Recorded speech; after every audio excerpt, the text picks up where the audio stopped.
السلام علیکم ورحمۃ اللہ وبرکاتہ۔ معزز سامعین و ناظرین، امام انقلاب علامہ احمد سعید خان رحمۃ اللہ تعالی علیہ پر مخالفین کی طرف سے چند الزامات لگائے گئے، جن کے مفصل اور مدلل جوابات امام انقلاب علامہ احمد سعید خان رحمۃ اللہ تعالی علیہ نے اپنے رسالہ نظریہ امام انقلاب کے اندر دیے ہیں۔ اب انہی الزامات اور جوابات کو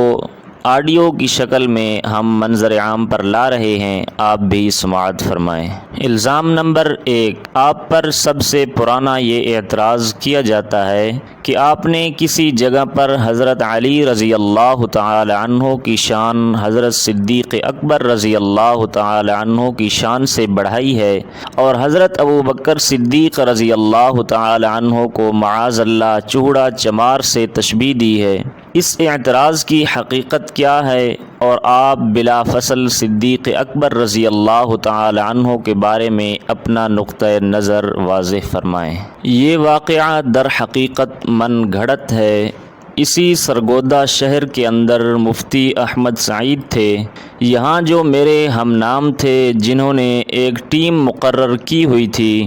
باقاعدگی کے ساتھ وہ میری آواز کی طرح آواز بناتے اور میرے طرز تکلم اور لب و لہجہ کے مطابق ہی وہ پریکٹس کیا کرتے تھے، اور 10 15 منٹ کی وہ کیسٹیں بنا کر ملک کے کونے کونے میں میرے خلاف پھیلاتے تھے۔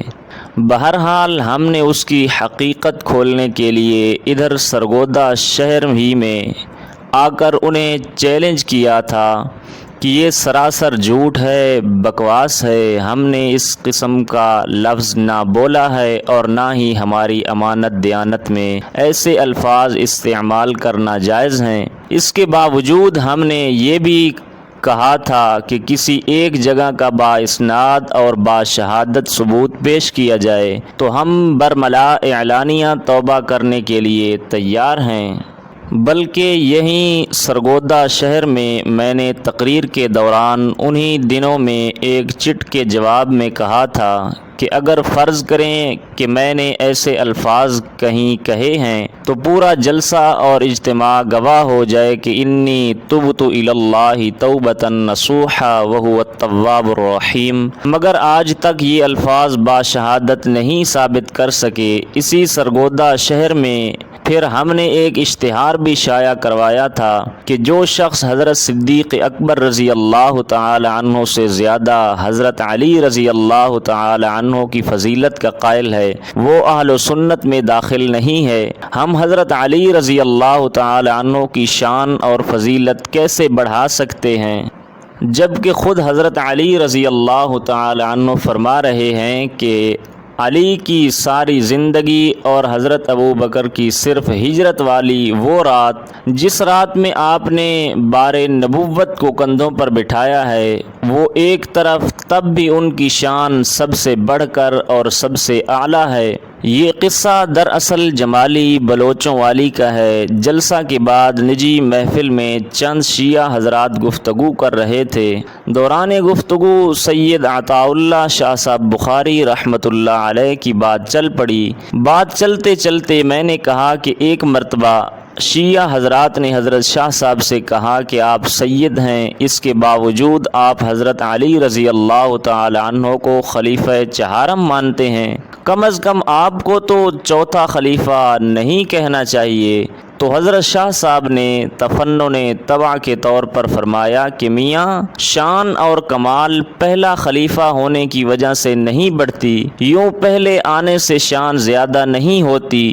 دیکھو ہمارے نبی خاتم الانبیاء ہیں، تو کیا بعد میں آنے سے شان کم ہو جاتی ہے؟ تو اگر حضرت علی چوتھے نمبر پر خلیفہ بن گئے ہیں تو ان کی شان میں کمی نہیں آتی۔ یہ بات بھی ہم نے حکایتاً بیان کی، ورنہ خود حضرت شاہ صاحب حضرت صدیق اکبر رضی اللہ تعالی عنہ کی تمام صحابہ سے بڑھ کر فضیلت کے قائل تھے۔ ہم پر یہ الزام ہے، اس کی ہم بار بار تردید کر چکے ہیں۔ حقیقت یہ ہے کہ بسا اوقات اس قسم کی کیسٹیں جب میں خود سنتا ہوں تو حیران رہ جاتا ہوں کہ میں نے تو ایسی بات نہیں کہی کیونکہ جو باتیں خود ہمارے عقیدے نظریے کے خلاف ہوں ہم اس کو کیسے کہہ سکتے ہیں، اور یہ 20-22 سال سے زیادہ پرانی بات جس کے متعلق ہم بار بار کہتے رہے ہیں اور اس کی تردید کر رہے ہیں، اور پھر ہم علی رؤوس الاشہاد توبہ کا اعلان کر چکے ہیں، جبکہ یہ بات ہم نے کی ہی نہیں، تو اب اگر کوئی ہمارے ذمہ لگاتا ہے تو وہ خبیث الفطرت ہی ہو سکتا ہے، اس کے علاوہ میں کیا کہہ سکتا ہوں۔ میری نقالی کرنے والے تو اب اتنے زیادہ ہیں کہ بسا اوقات مجھے خود غلط فہمی لگ جاتی ہے کہ یہ میری تقریر یا خطبہ ہوگا، مگر حیرانی اس وقت ہوتی ہے جب ساتھی بتاتے ہیں کہ یہ فلاں صاحب کی تقریر ہے، آپ کی نہیں۔ بہرحال ہم اس قسم کا تصور بھی نہیں کر سکتے، بلکہ ملک کے اسٹیج اور تقاریر اس بات کی گواہ ہیں کہ میں حضرت ابوبکر صدیق رضی اللہ تعالی عنہ کو بعد از انبیاء کرام کے تمام کائنات کے انسانوں سے افضل اور اعلیٰ سمجھتا ہوں۔ اگر کبھی بفرض محال ہم سے ایسے الفاظ نکلے ہوں جس سے صدیق اکبر رضی اللہ تعالی عنہ کے بارے میں تنقید یا تنقیص کا پہلو نکلتا ہو تو ہم اس سے رب العالمین کے حضور 1000 بار توبہ کا اعلان کر چکے ہیں۔